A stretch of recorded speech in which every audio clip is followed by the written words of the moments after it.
మన ప్రభు అయినటువంటి యేసుక్రీస్తు పరిశుద్ధమైన ప్రశస్తమైన నామంలో దేవుని పిల్లలైనటువంటి మీ అందరికీ నా శుభాభివందనాలు తెలియజేస్తున్నాను. ఈ దినము దైవ వాక్య ధ్యానము నిమిత్తము దేవుని పరిశుద్ధ గ్రంథము నుండి కొన్ని మాటలను మనం ధ్యానం చేద్దాం. హెబ్రీయులకు రాసిన పత్రిక 12వ అధ్యాయము దయచేసి 16-17 వాక్యాలని మనం ధ్యానం చేద్దామండి. ఒక్క పూట కూటి కొరకు తన జ్యేష్ఠత్వపు హక్కును అమ్మివేసిన ఏశావు వంటి భ్రష్టుడైనను వ్యభిచారియనను ఉండినేమో అని జాగ్రత్తగా చూచుకోండి. ఏశావు ఆ తరువాత ఆశీర్వాదం పొందగోరి కన్నీళ్లు విడుచుచు దానికోసం శ్రద్ధతో వెతికినను మారు మనసు పొందిన అవకాశం దొరకక విసర్జించబడినని మీరు ఎరుగుదురు. దైవజనుడైనటువంటి పౌలు గారు ప్రేమైనటువంటి వారలారా ఓ మంచి మాటని చెబుతున్నాడు. ఇక్కడ ఆయన అంటున్న మాట ఏమిటంటే మీరు ఎరుగుదురు కదా అంటున్నాడు. ఏమి ఎరిగిన వారిమి అంటే ఏమి ఎరిగిన వారిమి అంటే యాకోబు గురించి ఏశావును గురించి మనం ఎరిగిన సంగతులే ఇక్కడ దైవజనుడైనటువంటి పౌలు గారు వివరిస్తూ ఉన్నాడు. ఒక్క పూట కూటి కొరకు జ్యేష్ఠత్వపు హక్కును అమ్మివేసిన ఏశావు వంటి అని చెబుతూ భ్రష్టుడైన వ్యభిచారైన ఉండునేమో అని జాగ్రత్తగా చూసుకుని మన విశ్వాస జీవితంలో మనల్ని మనం చాలా జాగ్రత్తగా చూసుకోవాలి. కట్టబడుతున్నటువంటి ఈ ఆత్మీయ జీవితాన్ని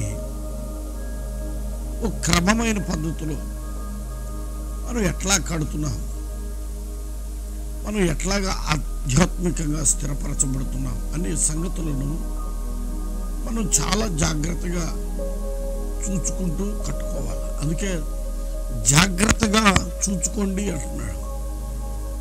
కట్టేటటువంటి వాడు ప్రేమైనటువంటి వారలారా సరైన రీతిలో కట్టాలని వాక్యం సెలవిస్తుంది. ప్రతివాడు తనకిష్టం వచ్చినట్లుగా నడిపించబడుతున్నాడు. కానీ మనం ఎట్లాగా కట్టబడాలి? అందుకే కదా బైబిల్ చెబుతుంది, తాను నిలుచున్నాను అనుకుని వాడు పడిపోకుండా చూసుకోవాలి అని. కట్టేటటువంటి ఆ అనుభవాలలో మన ఆత్మీయ జీవితంలో పడిపోకుండా చూసుకోవాలి. మనకి బాగా తెలుసు ఏశావు ఎవరంటే, ఏశావు జ్యేష్ఠ కుమారుడు. ఇస్సాకుకి పుట్టినటువంటి ఏశావు యాకోబు ఇద్దరు ప్రేమైనటువంటి వారలారా మరి ఇస్సాకు కుమారులే అయినప్పటికీ ఏశావు లోకానుసారమైనటువంటి మనసు కలిగినటువంటి వాడిగా ఉన్నాడు. ఏశావు ప్రేమైనటువంటి వారలారా జ్యేష్ఠ కుమారుడే. కానీ ఆ జ్యేష్ఠత్వాన్ని అతడు నిలుపుకోలేకపోయాడు. మనకు బాగా తెలిసిన సంభవాలే. ప్రతిరోజు ఏశావు తన వింటిని బాణములు తీసుకుని వెళ్ళి వేటాడి వచ్చినటువంటి ఆ మాంసాన్ని తిని బ్రతుకుచుండేటటువంటి వాడు. యాకోబు అయితే ఇంట్లోనే ఉండి గుడారవాసిగా సాధువైనట్టి వ్యక్తిగా జీవితాన్ని కొనసాగించేటటువంటి వాడిగా ఉన్నాడు. ఈ పరిస్థితులలో ప్రేమైనటువంటి వారలారా ఏశావు ఒకరోజు వేటకి వెళ్ళాడు. కానీ ఏమి దొరకలేదు. దిగాలతో వచ్చాడు, ఆకలితో వచ్చాడు. ఆశ్చర్యం ఏంటంటే వచ్చేసరికి తమ్ముడైనటువంటి యాకోబు ఆ ఎర్రని చిక్కుడుగాయలు బాగా తాలింపు చేసుకుంటున్నాడు. తాలింపు చేసుకుంటున్నటువంటి ఈ క్రమంలో వాక్యాన్ని మనం ధ్యానం చేస్తుంటే నేరుగా వెళ్ళి తమ్ముడి దగ్గరికి వెళ్ళి, తమ్ముడా నువ్వు వేపుతున్నటువంటి అవి నాకు ఇవ్వు అని తమ్ముడిని అడిగితే, ఏశావు కలిగినటువంటి ఆ జ్యేష్ఠత్వ హక్కు కోసం యాకోబు ఆసక్తితో ఉన్నాడు. ఇప్పటి నుంచో యాకోబు యొక్క హృదయ వాంఛ ఏమిటంటే ఏశావు కలిగినటువంటి ఆ జ్యేష్ఠత్వ హక్కు నాకు కావాలి. అందుకే వాళ్ళు పుట్టేటప్పుడు కూడా ఒకరినొకరు పెనుగులాడుతూ పుట్టినట్లు మనం వాక్యంలో చూడగలుగుతున్నాం. ప్రియమైనటువంటి వారలారా, వాక్యం సెలవిస్తుంది కదా, ఆశ కలిగిన ప్రాణాన్ని తృప్తిపరచు దేవుడు అని. నిజమే, మన జీవితాలలో నీవు ఆత్మ సంబంధమైన సంగతుల యందు ఆసక్తితో ఉంటే దేవుడు ఆత్మ సంబంధమైన సంగతుల యందు నిన్ను తృప్తిపరుస్తాడు. లేదు, నువ్వు లోక సంబంధమైనటువంటి ఆసక్తితో ఉంటే లోక సంబంధమైనటువంటి వ్యక్తిగానే ఉంటావు. అందుకే బైబిల్ చెబుతుంది, శ్రద్ధగా పనిచేయువాడు ఏలుబడి చేయును అని. అందుకే తనకు అవకాశం వచ్చింది యాకోబుకి దేవుని సన్నిధిలో ఆ జ్యేష్ఠత్వ హక్కు మీద యాకోబు శ్రద్ధ కలిగి ఉన్నాడు. ఎప్పుడు దొరికిందో ఛాన్స్ అని. ఇప్పుడు దొరికింది. వెంటనే తన అన్న అయినటువంటి ఏశావుని అడుగుతున్నాడు, నీవు కలిగినటువంటి ఆ జ్యేష్ఠత్వ హక్కును నాకు ఇచ్చేయి, నేను ఈ వంటకాన్ని నీకు ఇస్తాను అన్నాడు. వెంటనే ఏశావు ఏమంటున్నాడు, నేను చనిపోయిన తర్వాత ఈ జ్యేష్ఠత్వ హక్కు నాకు ఎందుకు పనికి వస్తుంది అని ఆ జ్యేష్ఠత్వ హక్కుని తృణీకరించాడు. ప్రవీణటువంటి వారిలో తృణీకరించిన వాడిగా ఉన్నాడు. జ్యేష్ఠత్వ హక్కు అనగా దేవుని ద్వారా కలిగేటటువంటి శ్రేష్టమైనటువంటి అనుభవం. ఈ దేవుని ద్వారా కలిగేటటువంటి సంగతులను, దేవుడు హెచ్చించే సంగతులను, దేవుడు గణపరిచే సంగతులను ఏశావు తృణీకరించాడు. తృణీకరించుటను బట్టి దేవుడు కూడా అతన్ని విడిచిపెట్టాడు. నీ జీవితంలో దైవ కార్యాలని నువ్వు శ్రద్ధ కలిగిన వ్యక్తివై ఉంటే నా దేవుడు నీ జీవితంలో గొప్ప కార్యాలు చేస్తాడు.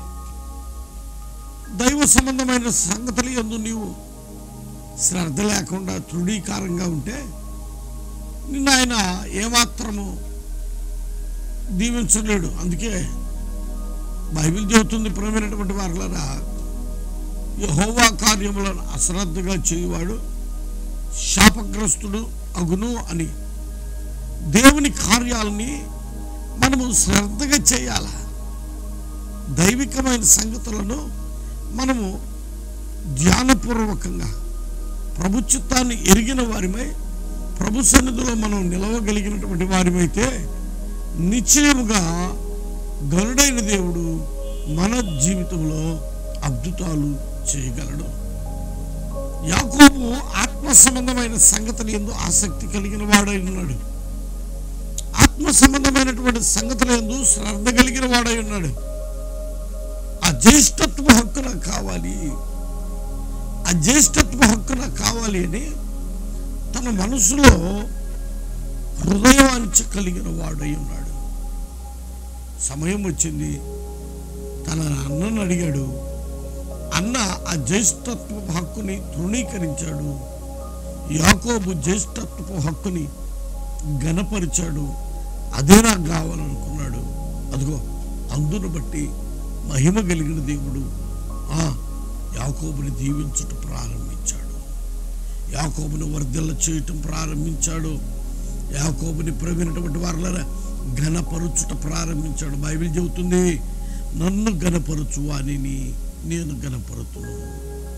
నన్ను తృణీకరించువారు తృణీకరించబడుదురు అని దేవుని గణపరచుట ప్రారంభించాడు. దైవ కార్యాలను గణపరచుట ప్రారంభించాడు.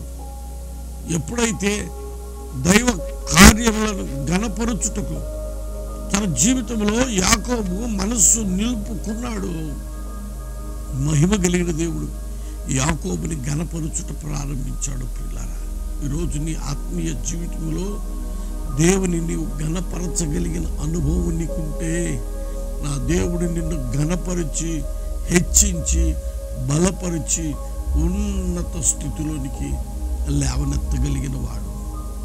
ఏ కార్యాలయందు నువ్వు శ్రద్ధ కలిగి ఉన్నావు? దైవ సంబంధమైన కార్యాలయందు శ్రద్ధ కలిగి ఉన్నావా, లేకుంటే లోక సంబంధమైన కార్యాలయందు శ్రద్ధ కలిగి ఉన్నావా? ఇదిగో మనం వాక్యాన్ని మనం ధ్యానం చేస్తుంటే, అతడు ఏశావు తన తమ్ముడు దగ్గర ఉన్నటువంటి వంటకాన్ని తినేశాడు, అయిపోయింది. తనకున్నటువంటి ఆ జ్యేష్ఠత్వ హక్కును తృణీకరించి తన తమ్ముడైనటువంటి యాకోబుకి ఇచ్చాడు. ప్రభువైనటువంటి వారలారా, దైవ గ్రంథంలో నుండి ఓ మంచి మాటని నేను మీకు చూపించాలనుకుంటున్నా. ఆదికాండం దయచేసి 25వ అధ్యాయము దయచేసి 34వ వాక్యంని మనం ధ్యానం చేద్దామంట. 33-34. యాకోబు నేడు నాతో ప్రమాణం చేయమనెను. అతడు యాకోబుతో ప్రమాణం చేసి అతనికి జ్యేష్ఠత్వమును అమ్మివేయగా, యాకోబు ఆహారమును చిక్కుడుగాయల వంటకమును ఏశావుకిచ్చెను. అతడు తిని త్రాగి లేచిపోయెను. అట్లు ఏశావు తన జ్యేష్ఠత్వమును తృణీకరించను. నిజమే, తృణీకరించాడు. చాలా మంది ఆత్మ సంబంధమైన సంగతులను తృణీకరించుతూ ఉన్నారు. ఎందుకు ప్రేమైనటువంటి వారిలో వర్ధిల్లట్లేదు కుటుంబాలు? ఎందుకు దీవెనకరంగా మార్చబడట్లేదు కుటుంబాలు? ఎందుకు ఫలప్రదముగా మార్చబడట్లేదు కుటుంబాలు? ఎందుకు శాపంలోనే ఉంటున్నాయి కుటుంబాలు? ఎందుకు దరిద్రతలోనే ఉంటున్నాయి కుటుంబాలు? ఎందుకు నెమ్మది లేకుండా ఉంటున్నాయి కుటుంబాలు? అంటే వాక్యాన్ని మనం ధ్యానం చేస్తున్నాం. ఏశావు యొక్క మనస్సు ఎవరికైతే ఉంటుందో, దైవ కార్యములను తృణీకరించేటటువంటి వారిగా ఉంటారో, వారు ఏశావు వలె శపించబడిన అనుభవంలోనే ఉంటారు. ప్రేమైనటువంటి దేవుని పిల్లారా, నువ్వు దేవుని కార్యాలను తృణీకరించక దైవ కార్యములను శ్రద్ధగా చేయగలిగిన అనుభవములో నీవు నిలవగలిగితే చాలు, నా దేవుడు నిన్ను ఆశీర్వదించటం ప్రారంభిస్తాడు. నా దేవుడు నిన్ను దీవించుట ప్రారంభిస్తాడు. నా దేవుడు నిన్ను హెచ్చించుట ప్రారంభిస్తాడు. ఆయన ఆశీర్వదిస్తే ఎవడు మన ఆశీర్వాదాన్ని తీసివేయలేడు. కనుక ప్రియమైనటువంటి వారులారా, ప్రభు యొక్క పరిశుద్ధ పాదాల చెంతకు చేరి వచ్చినటువంటి మన జీవితాలలో దైవ కార్యములందు దైవ చిత్తమును చేయుటకు మన జీవితాలను సిద్ధపరచుకొని ఆ దైవ సంబంధమైన సంగతులు యందు మనము శ్రద్ధ కలిగి ఉందుముగాక. వాక్యాన్ని మనం ధ్యానం చేస్తూ ఉంటే ప్రియమైనటువంటి వారులారా, యోబు గ్రంథము దయచేసి 8వ అధ్యాయము 6వ వాక్యాన్ని మనం ధ్యానం చేస్తుంటే అక్కడ ఓ విశేషమైన మాటని పరిశుద్ధాత్ముడు రాస్తున్నాడు. 8వ అధ్యాయం దయచేసి 6వ వాక్యాన్ని మనం ధ్యానం చేస్తుంటే అక్కడ రాయబడిన మంచి మాట, నీవు పవిత్రుడవై యథార్థవంతుడవైన ఎడల నిశ్చయముగా ఆయన నీయందు శ్రద్ధ నిలిపి నీ నీతికి తగినట్టుగా నీ నివాస స్థలమును వర్ధిల్ల చేయును. అప్పుడు నీ స్థితి మొదట కొద్దిగా నుండిను, తుదను నీవు మహాభివృద్ధి నొందుదువు. నీవు మహాభివృద్ధి పొందాలి అంటే నీవు దైవ కార్యముల యందు శ్రద్ధ కలిగి ఉండాలి. దేవుని ఎడల దైవ భయం కలిగి దైవ భక్తితో ప్రభు పాదాల చెంత నీవు నిలవగలిగితే నా దేవుడు నీ మీద శ్రద్ధ నిలుపుతాడు. ఎవరైతే తన మీద శ్రద్ధ నిలిపాడో ఆ శ్రద్ధ నిలిపినటువంటి వ్యక్తి మీద దేవుడు శ్రద్ధ నిలిపి నీ స్థితిని ఆయన అనూహ్యముగా మార్చి అనేకుల ఎదుట నిన్ను ఫలప్రదముగా మార్చగలిగిన వాడు నా ప్రభు. కనుక ప్రేమైనటువంటి వారిలారా, లోకం మీద నువ్వు శ్రద్ధ నిలుపుకు, లోక సంబంధమైన సంగతుల మీద ఆశ పెట్టుకోకు. ప్రేమైనటువంటి వారిలారా, లోక సంబంధమైన సంగతుల మీద నువ్వు ఆశ పెట్టుకోకు. దైవ సంబంధమైన సంగతుల మీద నువ్వు ఆశ పెట్టుకొని ఆ సంగతుల మీద నువ్వు శ్రద్ధ కలిగితే నా దేవుడు నీ జీవితంలో బలమైన కార్యాలు చేయగలిగిన వాడు. కనుక ప్రేమైనటువంటి దేవుని పిల్లారా, దైవ కార్యాలను తృణీకరించుకో, దైవ సంబంధమైనటువంటి మాటలను తృణీకరించుకో, దైవ చిత్తమును తృణీకరించక ప్రభు యొక్క పరిశుద్ధ పాదాల చెంత ప్రభు సన్నిధిలో ప్రభువుకి మనం నమ్మకముగా యథార్థముగా మనం జీవించగలిగిన అనుభవంలోనికి రావాలి. అందుకే యాకోబు జ్యేష్ఠత్వము మీద శ్రద్ధ నిలిపాడు. జ్యేష్ఠత్వం నాకు కావాలి అని తన హృదయంలో ప్రేమైనటువంటి వారిలా ఆశ కలిగి ఉన్నాడు. అందుకే మహిమ కలిగినటువంటి దేవుడు యాకోబు జీవితంలో బలమైన కార్యాలు చేసి ఆ జ్యేష్ఠత్వ హక్కుని కనికర సంపన్నుడైన దేవుడు యాకోబుకు అనుగ్రహించాడు.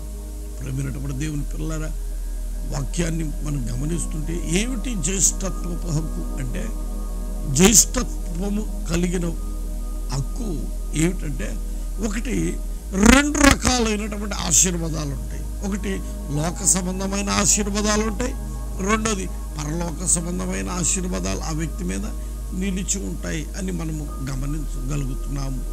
జ్యేష్ఠత్వపు హక్కు అనగా ప్రథమ పుత్రుడు. నిజమే, ఈరోజు సంఘమును కూడా బైబిల్ ఏముంటుందంటే జ్యేష్ఠుల సంఘము అని చెబుతుంది. సంఘము ప్రమినటువంటి వారలరా, జ్యేష్ఠుల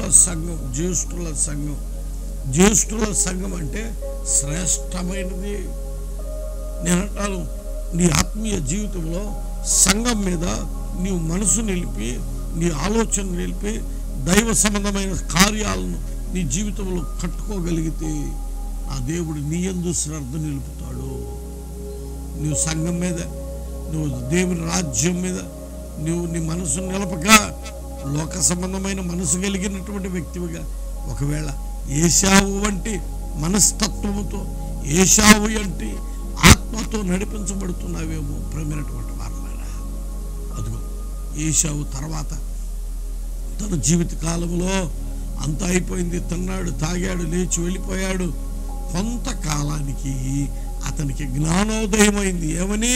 అయ్యో, నా జ్యేష్ఠత్వ హక్కుని నేను తృణీకరించుకున్నానే, నేను పోగొట్టానే, నేను తృణీకరించాను దాని విలువ తెలిసినప్పుడు ఇప్పుడు ఏం చేస్తున్నాడు? శ్రద్ధతో వెతుకుతున్నాడు.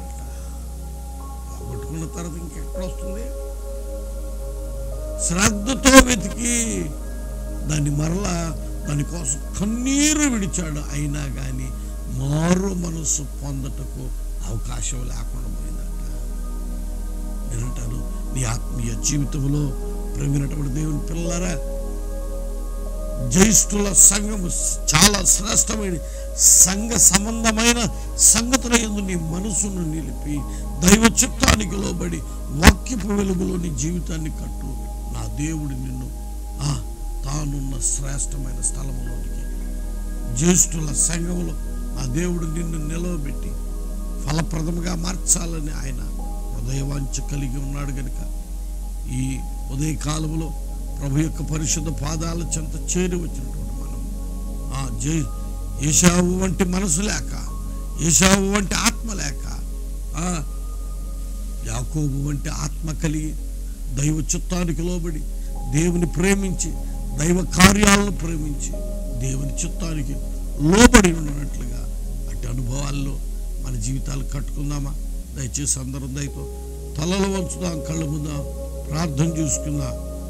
దయగలిగిన మా తండ్రి, జీవాధిపతి మీకు స్తోత్రాలయ్యా.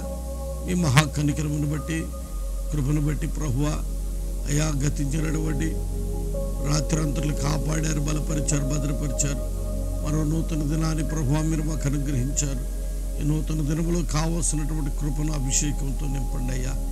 మార్గాలన్నింటిలో మీరు తోడయండి, అన్ని విషయాలు మీరు ఆదరించండి.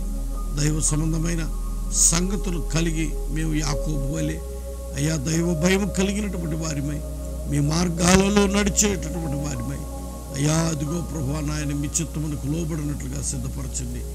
ఏశావు వంటి మనసును తొలగించండి అయ్యా. తృణీకరించేటటువంటి మనసును, దైవ సంబంధమైన సంగతులను, జ్యేష్ఠత్వము ఆయన సంగతులను తృణీకరించే మనసును తొలగించి మీ సన్నిధికి లోబడి మీ చిత్తమునకు ప్రభువా లోబడి మీ ఆలోచన ప్రకారం ఆత్మీయ జీవితాలు నడిపించబట్టకు సహాయం చేయండి, బలపరచండి, దీవించండి. నా నాటికి విస్తరింపచేసి ఫలప్రదంగా మార్చమని మీ సన్నిధిలో వేడుకుంటున్నాను తండ్రి. కుటుంబాలను మీరు రెక్కల చాటును భద్రపరచండి. ఈ దినమంతా మీ కాపుదల దయచేయండి. బిడలకి రాకపోకట్లు, పరిబాట్లు, వ్యాపారాలు, చేతి వృత్తులు, మరి పాడిని, పంటని ప్రభువా మీరు దీవించండి. మరి ఉద్యోగాలన్నింటిలో మీ కాపుదల దయచేయండి. నానాటికి ఆత్మ సంబంధమైనటువంటి మనస్సు కలిగి మీ చిత్తమును చేయనట్లుగా సిద్ధపరచండి అయ్యా. అయ్యా అయ్యా వారి కడిపే వారి దేవుడు, నాశనమే వారి అంతమని ప్రభువా మీ లేఖనాలు సెలవించుతుంది. నిజముగా మా కడుపు మాకు దేవుడు కాకుండా మీ చిత్తము చేయనట్లుగా, మీ చిత్తము చేయటే తండ్రి మాకు ఆహారమును పానమును అయ్యి ఉన్నట్లుగా మీరు మమ్మల్ని సిద్ధపరిచి అటు మార్గంలో స్థిరపరిచి మీ రాజ్యంకు రాకడకు సిద్ధపరచమని, దీవించమని, ఫలప్రదంగా మార్చమని యేసు నామమున ప్రార్థించి వేడుకుంటున్నాము తండ్రి. ఆమేన్. మన ప్రభు అయినటువంటి యేసుక్రీస్తు వారి కృప, తండ్రి అయిన దేవుని ప్రేమ, పరిశుద్ధాత్మల యొక్క సహవాస సన్నిధి, నిత్య సమాధానం ఆయన సన్నిధిలోనికి చేరి వచ్చిన మనందరికీ సదాకాలము తోడైంది. రాజ్యము కొరకు రాకడ కొరకు ప్రభు మనల్ని సిద్ధపరచును.